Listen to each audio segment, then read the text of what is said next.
Argumen ketiga bumi bola, GPS dan Google Maps. GPS adalah Global Positioning System untuk mengetahui di mana posisi orang atau tempat tertentu di lokasi manapun di dunia.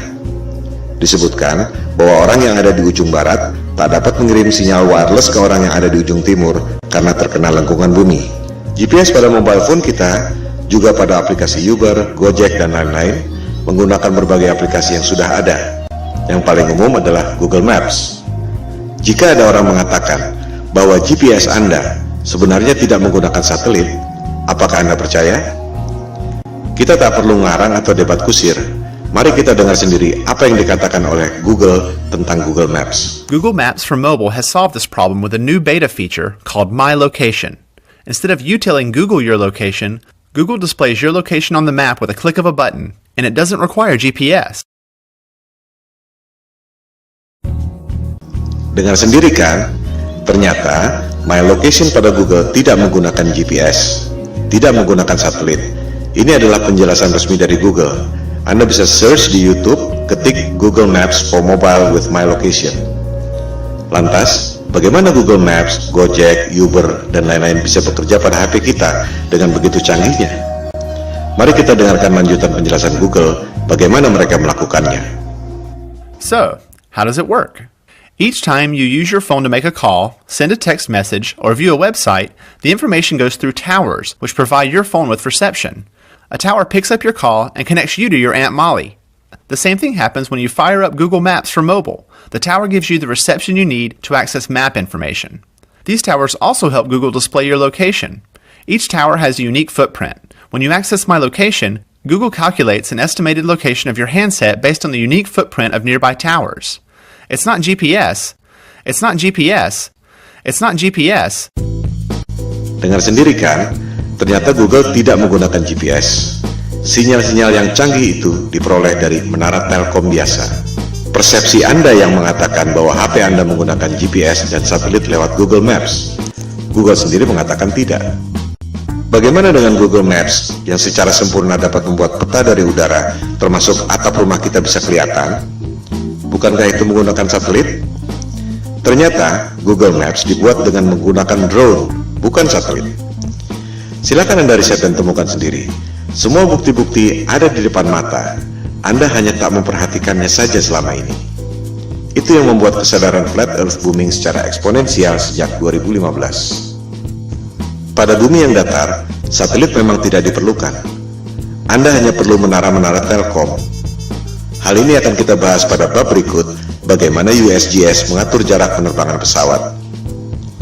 Pertanyaan yang mind-provoking adalah, jika Anda bisa dapat uang 1,5 triliun rupiah untuk membuat satelit, padahal sebenarnya Anda cuma keluar biaya bikin tower 150 juta, keuntungan 10.000 kali lipat, dan orang tak ada yang tahu, Anda mau atau tidak? Keuntungan 10.000 kali lipat.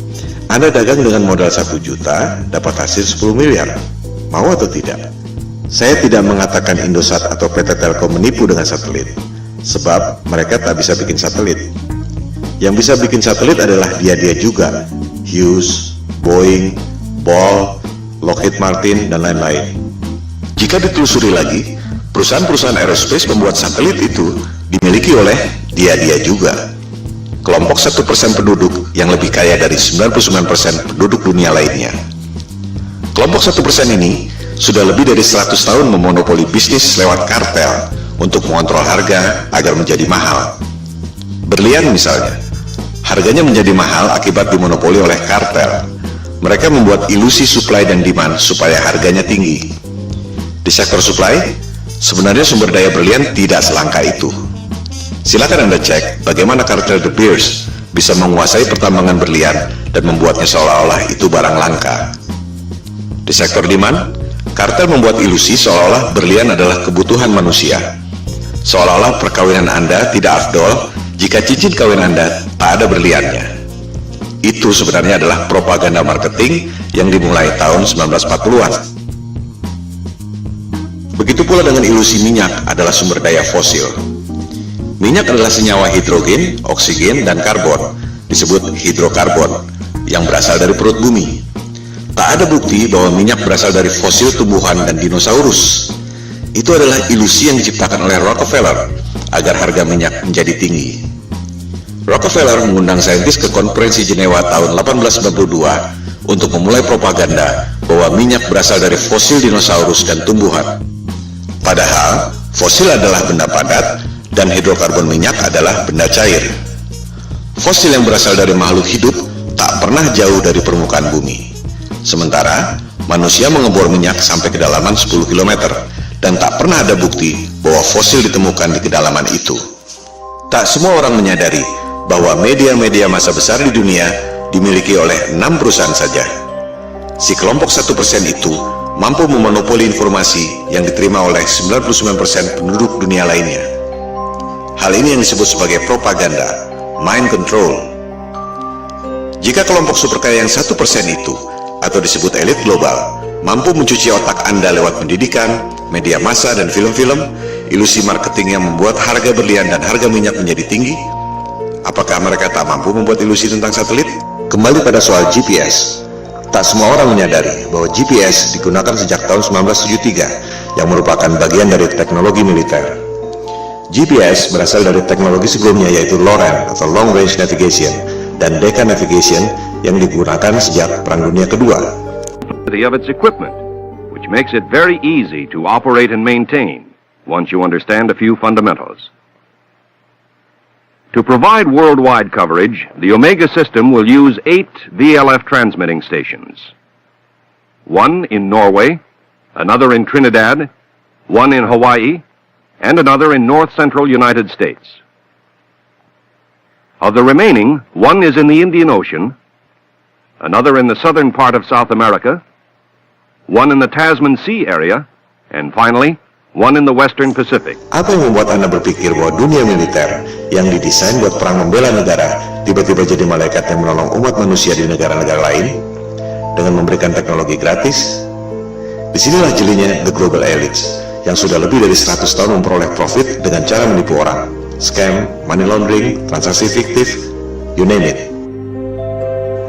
Demikian halnya dengan NASA. Apa yang membuat Anda berpikir bahwa NASA adalah badan eksplorasi yang bekerja untuk kepentingan dunia? Siapakah NASA? Coba kita lihat keterangan di webnya sendiri. Jelas ditulis di situ bahwa tujuan pembentukan NASA tahun 1958 adalah berkaitan dengan Perang Dingin, di mana Rusia berhasil meluncurkan Sputnik tahun 1957. Majalah Times menjelaskannya lebih gamblang. Judulnya, Alasan yang Menyedihkan Tapi Familiar tentang Pembentukan NASA. Disebutkan, tujuannya sangat membumi, yaitu office politics, bukan untuk kepentingan umat manusia di dunia. Budget NASA 2016 adalah 19,3 miliar dolar atau sekitar 256 triliun per tahun. Hasilnya, kebanyakan adalah propaganda CGI. Motivasinya, ada 256 triliun motivasi di situ. Bisnis adalah bisnis, di mana ada peluang, pasti banyak kepentingan. Bukan hanya pegawai-pegawainya, tapi juga kontraktor-kontraktor besarnya.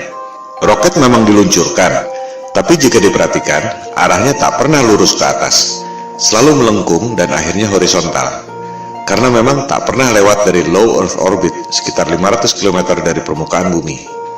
Seperti yang dikatakan Times tadi, tujuan pendirian NASA sangat membumi, yaitu office politics. Pertanyaannya, untuk politik dan kepentingan siapa? Seperti yang telah disebutkan di awal, persoalan flat earth ini bukan debat kusir, bukan omong kosong, bukan adu ego, bukan adu pintar, melainkan ada hal lain yang lebih fundamental yang sangat berhubungan dengan kehidupan kita. Pada pembahasan selanjutnya, di video-video berikutnya, kita akan membahas hal ini. Ilusi bumi berbentuk globe memang sengaja dibuat oleh para globalis atau biasa disebut elit global. Mereka lah yang membuat berbagai krisis, perang, termasuk menjauhkan manusia dengan ketuhanan lewat dogma-dogma sains modern dan ilusi bumi globe. Kita sebenarnya tak perlu bayar biaya telekomunikasi mahal-mahal, tak perlu bayar listrik mahal-mahal, tak perlu bayar bensin mahal-mahal. Teknologinya sudah ada dari tahun 1898, dibuat oleh manusia paling jenius yang pernah lahir di muka bumi, yaitu Nikola Tesla.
Seperti yang telah dikemukakan tadi, kita sebenarnya tak perlu bayar listrik mahal-mahal, tak perlu bayar biaya telekomunikasi mahal-mahal, tak perlu bayar bensin mahal-mahal. Teknologinya sudah ada sejak tahun 1898 yang dibuat oleh Nikola Tesla. Itu sebabnya ia dikucilkan oleh JP Morgan, salah satu pentolan elit global. Hal-hal seperti itulah yang dilakukan agar kelompok yang 1% itu bisa mengontrol 99% penduduk dunia lainnya. Berbagai manipulasi dan propaganda mind control dilakukan, seperti membuat ilusi supply dan demand, ilusi satelit, ilusi GPS, ilusi bumi berbentuk globe, ilusi bahwa mereka adalah kelompok adidaya yang sudah mampu melakukan eksplorasi ruang angkasa. Bangkitnya kesadaran flat earth merupakan ancaman bagi mereka. Oleh sebab itulah pemaparan ini diberi judul Konspirasi Bumi Datar. We don't have time for a meeting of the Flat Earth Society. Soal foto-foto CGI, satelit, dan GPS yang sudah kita bahas adalah soal teknologi, belum masuk pada sains yang sebenarnya. Kita akan membahas pada episode berikut. Sementara ini, kita tutup argumen GPS dan Google Maps dengan fakta bahwa Google Maps dan GPS tidak menggunakan satelit, melainkan menggunakan menara telkom biasa.